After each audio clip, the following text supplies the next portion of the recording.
Run, river, run, run through the hills. Run, river, run to the sea. Run, river, run to your place beneath the sun. Run, river, run over me. Run through the land, you run through my soul. Bring me wisdom and peace. Welcome to be my guest. This is your host, Jan Lewis. We have from Uxbridge today, which is not far from Upton if you are not if you're watching out of town, out of state, out of the country. Uxbridge is, a couple towns away. We have Roberta OConnell, and she is a Christian author. She writes children's books and adult books. Welcome, Roberta. Thanks, Jan. Roberta walked in, and I was kidding with her, who's going to out-bling the other with all the jewelry? She brought me, I love it when the guests bring something. She surprised me with a beautiful little Christmas bracelet. It's gorgeous. Thank you very much. Goes right with the outfit. And, of course, chocolate. Can't go wrong with chocolate. I love chocolate. I could eat it at 3 in the morning. It's an addiction. Oh, Yeah. and with Starbucks mocha. Yeah, no, can't do it. It's sugar. Well, you know what I did? I found out, I went to have my blood pressure done, and I didn't know. I'd had a Starbucks cold before I went, and I usually have low blood pressure. And I said, what's this all about? And when I said, gee, I just had a cup of coffee. They went, The caffeine. I didn't realize. This is all new to me. Yeah, the caffeine and the sugar will do that to We'll you. do that? We'll rise your blood pressure? I used to have high blood pressure until I gave up the sugar.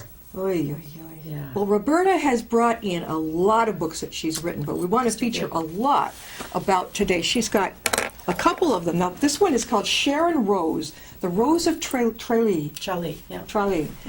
What made you write this one? That one was written by me and my mom. Your mom, too? Together. Yeah. Yeah, about almost 13 years ago now. We started to write it. And because she had back surgery. She lives in New Hampshire. So we couldn't see each other as often as we wanted.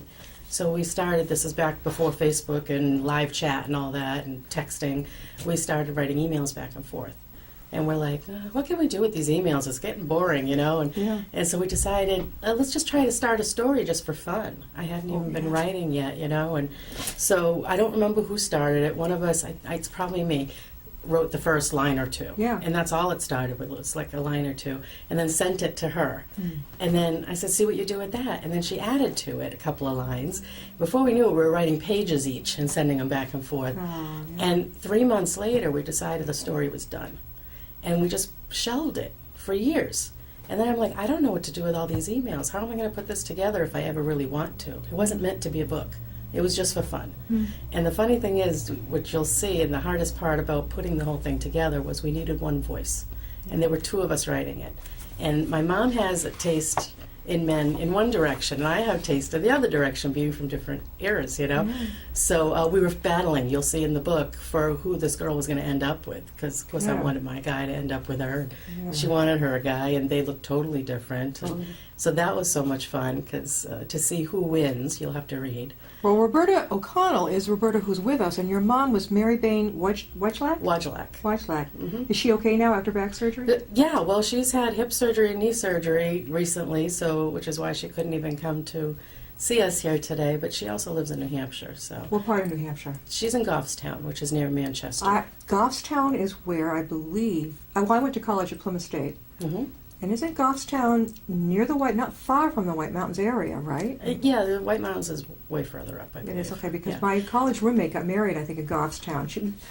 Did we take the boat to get over there? No, Goffstown's right over the border, right over the Massachusetts border. It's not that far at all. All right, because they had their place in Goffstown. I know that. Yeah. That's where I was a bridesmaid there. Yeah. I remember going over and being very nervous about it. Really? Yeah, I didn't know what to expect.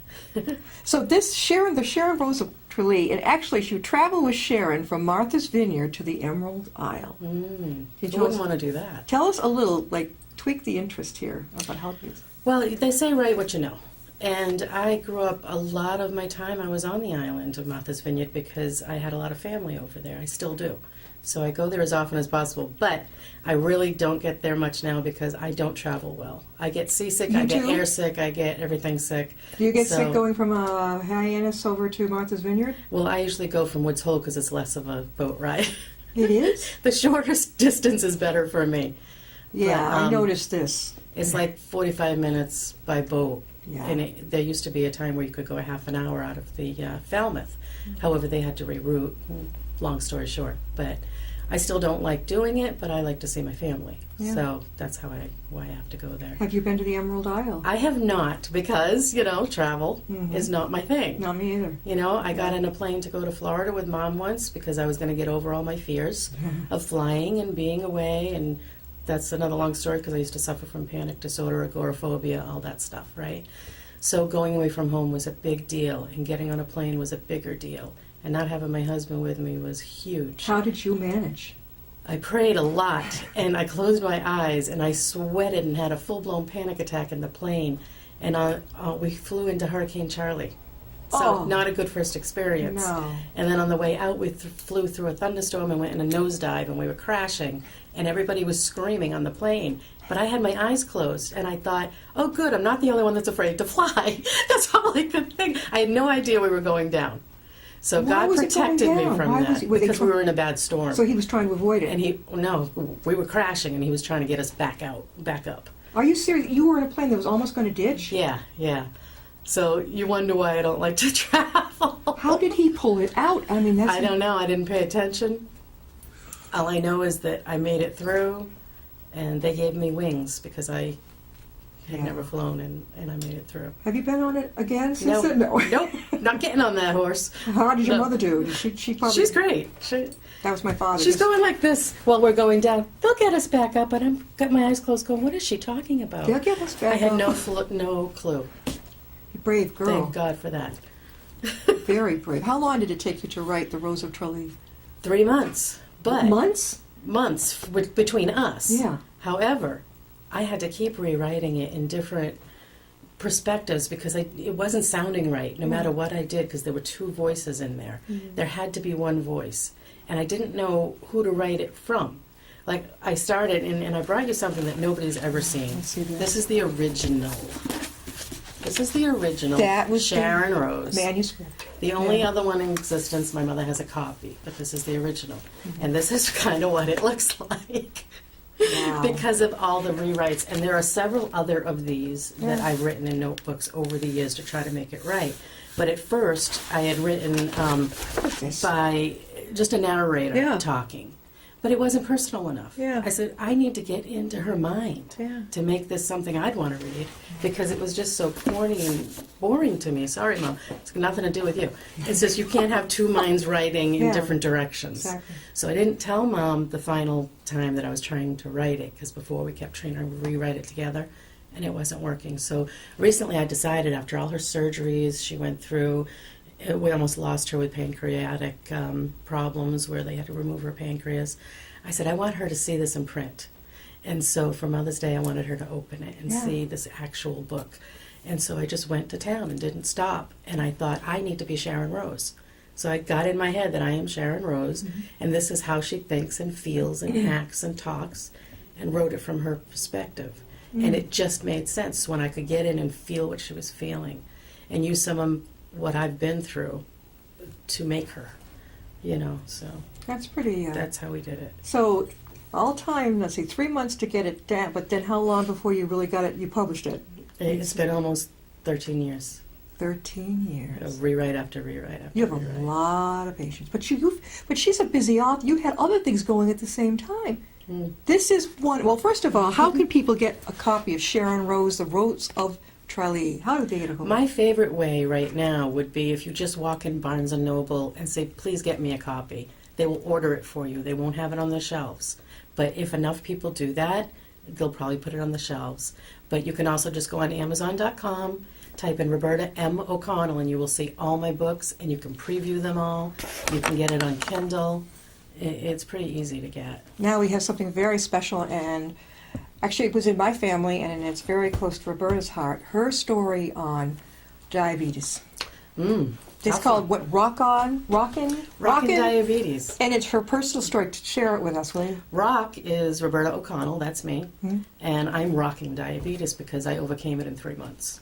3 months? Were you on insulin or anything like that? No. I was on metformin on a double dose, and I'm now on a half dose. And I'll be getting off of that soon even. I reversed it completely. In 3 months, I went back down to pre-diabetic, no longer diabetic, because my A1C level was over 9 when I walked in the doctor's office, and it's now down to 5.8. Yeah, and I wanted it 5.7. So, and it could be already there. I don't know yet. I had seen this before. It's a cookbook, nutrition book, right? Not a cookbook. No? Nope. It's my story of what I did, how I did it. There are pages in there that tell you what I eat in a day, and then all the recipes that go with that. But it's not a cookbook. It is how to basically start to get healthier, and how I learned what you have to do, because there's just not enough help out there. Like, you can go to the doctors, you can go to the nutritionists, and they're not going to have the answers for you. The only thing I learned when I went was quit looking at the sugar content as much as you look at the carb content, because they turn into the sugars, right? Mm-hmm. Yeah. And there's sugar in everything. And there's carbs in everything. I mean, you wouldn't think that a carrot would be a problem, but a carrot has sugar in it, and a tomato has sugar in it. And you have to be really careful and know how to count those things and when to eat them and in what combination with other foods. And you have to, it's very personal. I cannot tell you this is what you should eat today as a diabetic. You have to figure it out by testing your blood, and I teach you how to do that in there. Yeah, peanut butter, that's always been a staple. I love peanut butter. I do too. Some people say, well, what, isn't that full of sugar? I went, but it's good protein. If I feel really hypoglycemic at all, like, ugh, I haven't eaten in a long time. Mm-hmm. Mom used to do this when I was a kid. Crackers with peanut butter, a little bit of orange juice, and I'm good to go. Really bad for you. Really? Because in 5 minutes I'm feeling fine. That's because you got a quick high from the sugar. Orange juice is pure sugar. The crackers are going to turn right to sugar. But they always taught us to give her some crackers with peanut butter on them and a fruit juice of some kind. Yeah, who taught you that? Back when I was a little girl and I would run out of gas after 3 hours of eating. I'd be like, ugh. Exactly, because your sugar levels are down and it gives you a quick boost of sugar. What do you do then? If you allow your sugars to get that low, you're doing something wrong. But if it does come to that point, have just a couple of sips of orange juice. Don't guzzle some orange juice and eat some crackers, because now you're going to go in the other direction. And it's going to take you a while to get your sugar back down, which is damaging your pancreas. Then it's going to go to your liver, and then you're going to have heart issues. And it's just this whole cycle. And once I learned all the science of what was going on with my body, that's what made me be able to stick to what I had to do. Yeah. Because if you're going to tell me, I've been to so many nutritionists, you're going to tell me you can eat this, you can't eat that, I'm going to rebel. Yeah. Oh, yeah. That's the first thing I'm going to want. Oh, I'm going to have that chocolate, let me tell you. Oh, yeah. Tell me I can't have that chocolate. I'm going to have that chocolate. If you do it in moderation. My great-grandmother was 95 when she passed. Her motto was, everything in moderation. Not true for a diabetic. Well, everything in moderation is a good thing to say, but not everything's okay for a diabetic. Yeah. You shouldn't eat white potatoes. And once in a while, you will catch me eating a little tiny bit of a white potato. Is a no-no? Like in the restaurant? Mm-hmm. What's People think a baked potato is so healthy for you, but it's all sugar. It's all carbs. What about the red-skinned potato? It's still a white potato. Even a sweet potato is very hard for you on your pancreas. It's better for you than the white, but you can only have, say you have a potato like this big, you can only have a quarter of that as a diabetic, not the whole potato. Wow, that's going to be hell on earth. Don't load it with butter and sour cream, because that's not going to help you either. Yeah. You got to watch your cholesterol, and you got to watch your salt, because the blood pressure, the high blood pressure. Okay. I don't eat salt. You don't eat any? No. Do you have very substitute? rare. No. No, not even substitute? No, there's enough salt in food. I don't eat processed foods. Yeah. I don't eat white potatoes, white rice, pasta. I don't even eat whole wheat pasta anymore, because I can have so little of it, it's not even worth it. Yeah. I'd rather have something I can have more of. Yeah. Like a whole bunch of cucumbers instead of this much pasta. This book it's called ROC N Diabetes, ROC-N Diabetes, short for Roberta M. OConnell. And my journey versus your journey, recipes and reality. And what made you finally decide that you didn't feel good and you needed to go to the doctor? What happened? Oh, this is kind of a weird subject, but I was very sick, and I got an infection that I couldn't get rid of. And I went to the doctor, and I went to my other doctor, and my other doctor, and I self-medicated, and nothing was helping over months.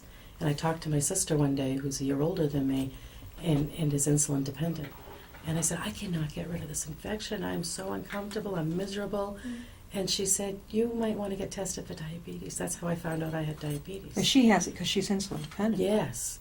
And I said, no, that can't be possible. It's got nothing to do with it, you know? And so I went back to the doctor. I said, do you think you can test me for diabetes? And they looked at me cross-eyed because it wasn't anything to do with how I was feeling. They said, sure, yeah. And then they called me up, and like it was the best news ever, they were telling me, hey, guess what? You were right. Yeah. You have diabetes. Exactly. And I went into instant depression because I knew what that meant for me, you know, from seeing it in my family. My mom has it. My sister has it. It's not a good thing. No. It does tend to run in families. Oh, yes. Really, it does. The beauty of today, though, back when my grandmother had it, she had to have an insulin shot every day. She had to do that. I remember as a little girl knowing that she had to inject it in her tummy. By the time my mother found she had very mild, I mean, hers was, she could control it by diet alone. And she was very physical, always running lots of energy, so she had no problem with it. And then when I was little, I tended to be the opposite. You know, I could run out of steam. You know, I'd feel like a little hypoglycemic if I didn't eat enough. So mine became like the opposite reaction, which was very interesting. Low blood sugar. Low, a little bit on the low side. It was almost like a moving target. I remember those tests. Was it a 6-hour glucose tolerance test when I was a little girl? Really? Oh yeah, you went in fasting. I was scared out of my mind. You drank the junk. It's easy these days. It's what, 2 or 3 hours, but and then they kept taking samples all the time, and there's nothing to be frightened of. But I was. It's not fun. No. I want to see. Read. Can you read something? Yeah, from it? I wanted to read something to you because. Did you do Did you got the pictures in it yourself? Right. I did all the pictures and I'll show you. I hope you're doing presentations at. This is my before and after. Can you zero in this, Can you Paul? see this one? This is pretty amazing. Get as close as you can. Her before and after. You would know it was the same person. This is before, up And top. of course, I'm eating in the before picture. How much did you weigh at that point? I've lost from that point 55 pounds. And then now? 45 since I was diagnosed in Gorgeous. the end of January. I mean, you look like a kid. I compare. It's amazing what weight will do. Yeah. Do you feel good? So much better. It's not funny. Yeah. I mean, you can eat things like this. Who doesn't want to eat that? Oh, I mean, even the stuffing. oh yeah. But you have to do it right. Yeah. And I give you the recipe for that. Yeah. And then this. Oh. Completely sugar-free. Oh yeah, it's got the chocolate on it. That is completely sugar-free. That was my husband's birthday cake, and he has the taste buds that can tell everything. Yeah. So I was a little afraid of giving him a sugar-free cake for his birthday, but I didn't tell him until he ate it. He didn't know. And he said, but I really wanted a piece. I hadn't had cake in 8 months, and I really wanted my piece, and I saved up for it. But how can people get this book, Roberta? you can go to Amazon.com, same thing. Okay, R-O. Yeah, or you can go to Kindle, but you really want to go to Roberta M. O'Connell, and you'll just find everything just through that right there. But I had on, this I wanted to read.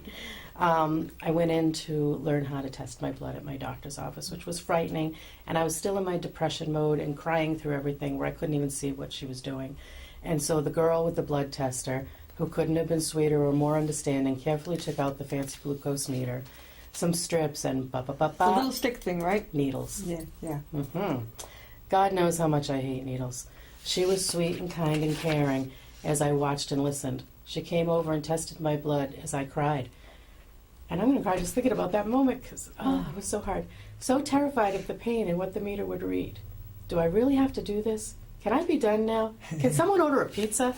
I mean, that's where I was. And to this day, I still want that pizza, but I found a way that I can have some. Yeah. But, I mean, there's some jokes in here. There's lots of yummy food to eat that nothing you would ever eat if you didn't have to. Yeah. Really. I've had to come up with some things to make me want to eat it.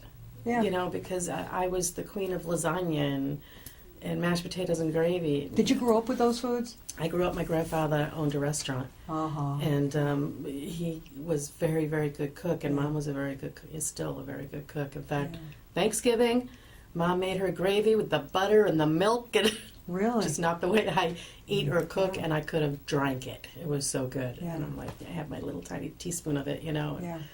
Yeah. So, I grew up with really good food. How long did it take you to put the book together? The diabetes book?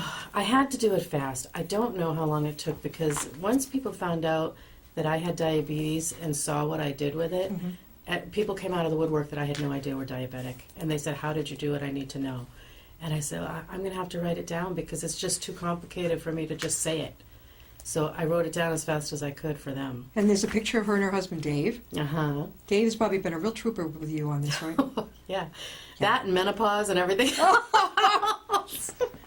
Oh, yeah. Well, there's a thing I think called menopause, too. Oh, I think they have a so little, too, yeah. but- I think, It's really hard to be in the body that's suffering with all these things. Yeah. But I can't imagine what it's like to be outside the body and have to deal with those things too. Yeah. You know, somebody else. But they can run away from me. I still have to deal with it. you have to live with you. Yeah. Yes, I know. The big joke about in the middle of the night, throw off covers, put the covers back Oh, yeah. on, throw off the covers, Run in put the it- snowbank. You know. My mother used to have a fan in the kitchen. She would literally, for years, run in front of it, open her shirt, and be beet red. But it was beyond that. It was depression and it was anger and out of control. And I'm like, who is this person? Yeah. I was Sybil. Yeah. I'm like, please take her away. Thank God she's left for I good. hope. Are you doing some presentations? There are plenty of places that could use you here. Well, it's funny because when my doctor saw it, and you know, there's so much need right now. He wants his dietitians to start giving it to the patients. Yes. So he's like, "You're a success story," and I'm like, "Well, Yeah. you know, I had a lot of help." But There's a lot of places that if you did presentations, not just about, it would be even the American Heart Associations locally, the different even over at Milford Hospital. We'll talk about this later because I'm on the auxiliary over there. oh, We need to get you notified because this Okay. is fantastic. yeah, it will definitely change your life if you Yeah. do it. All right, now we have some other books. Let me tell you, this is a ton of stuff. Now let's get to the children's ones before we forget. And those have all been published since 2008. You've been a busy girl. Yeah. This is The Adventures of April Rose. I know my ABC. Mhm. And, did you do all the illustrations? Was that in pen or marker? That's Magic Marker. Magic. It was just so fun. It was just something fun. You're an for me artist to too. do. It's just things I enjoy doing, you know. Do you take these to the book fairs?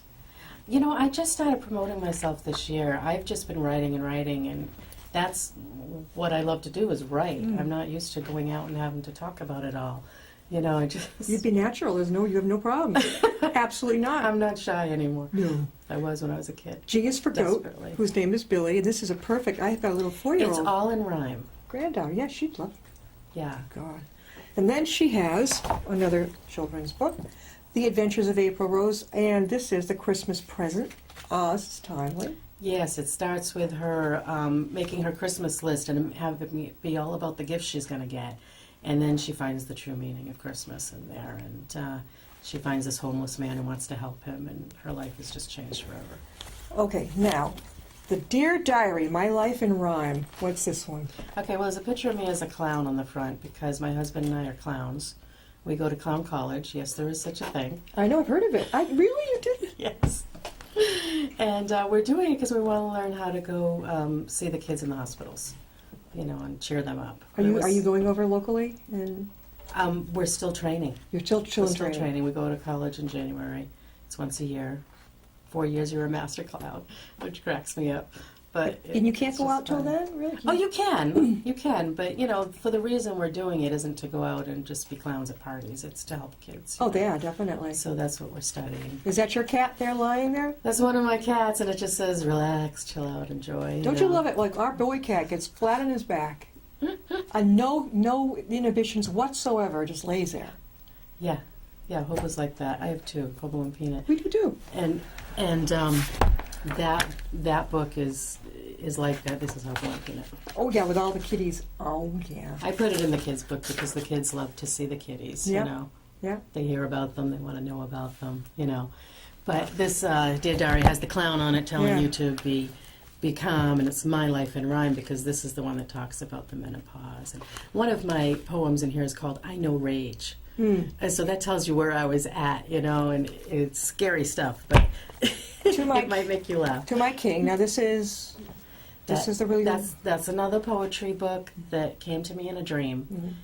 And Jesus was like showing me that I needed to write that. And what I saw in the dream was this flower on a table.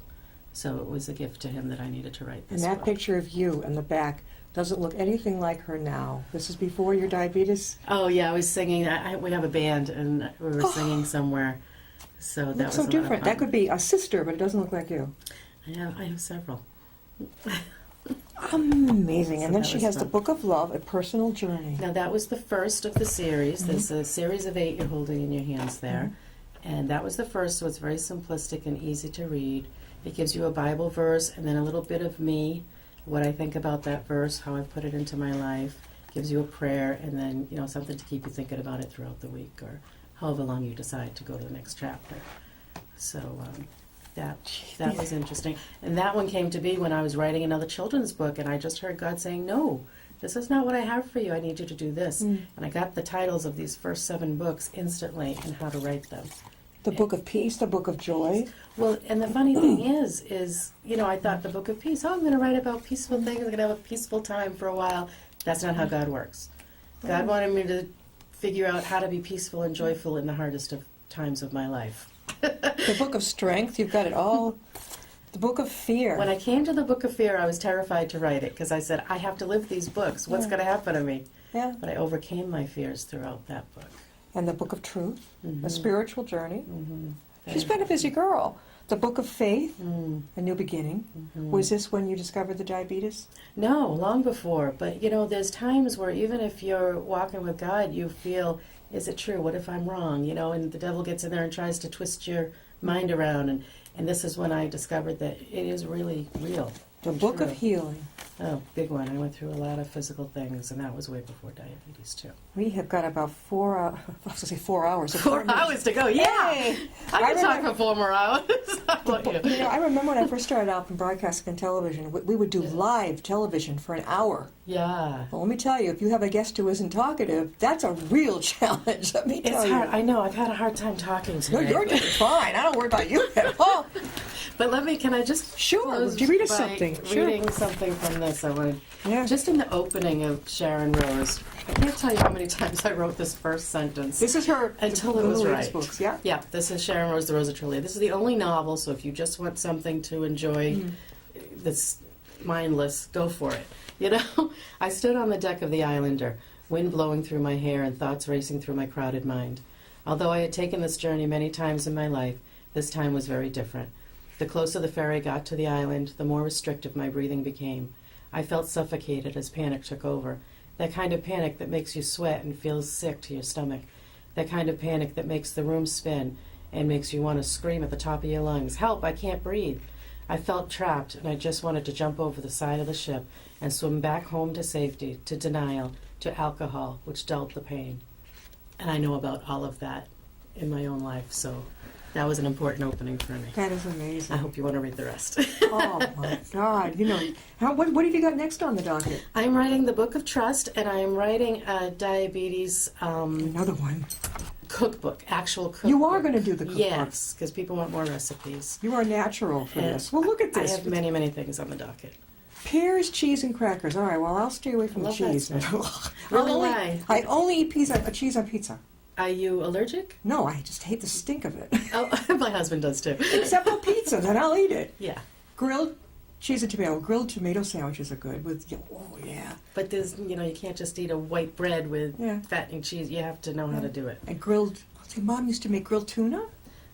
Yeah, oh yeah, I forgot about that one. I remember, Mom, we didn't have to eat with pasta. I didn't grow up with all that stuff. No. We didn't live to eat, we just ate to live. And it was I call it kosher Yankee. Yeah. Here's your meat, your tomato, your salad. Mom always made it. Was never very much at a time. Right. So that was the good news. She had learned from seeing her mom balloon.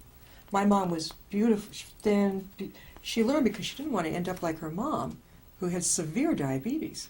Well, yeah, you have to be careful about what you think is healthy, like the meat, potato, and salad, beans or whatever Yeah. you have there, the salad. Yeah. It's loaded with carbs Yeah. and fat and salt, and you gotta be careful of what you're eating there. This has been fun. Roberta O'Connell, and she is from Uxbridge. Roberta, again, how can people get a hold of your book? Okay, probably the best way is to go on Amazon.com and just type in Roberta M. O'Connell, and you will just see everything there, and you can just go inside every book and get a little taste and see what you're looking for. Thank you, Roberta, so much. Okay. We'll have you back on because I know those Thanks. books are going to keep coming, right? Yes, I'm working on 2 at the same time right now. Oh, she sounds like me. You're a real Yeah. multitasker, aren't you? Oh, And Mom wants to write a sequel, so Oh, good. Your mom, how we've already started How it. many years young is your mom? She is 72. Oh, my she late mom, started 72. young. Yeah, She was a baby when she got married. Oh, yeah. Oh, God. 72. Yeah. That's nothing these days. and I'm That's- 53, so she was. Oh, you just missed being a boomer, I think. I think you just missed it. So, Thanks. We'll see you next time with you, I guess. thank you.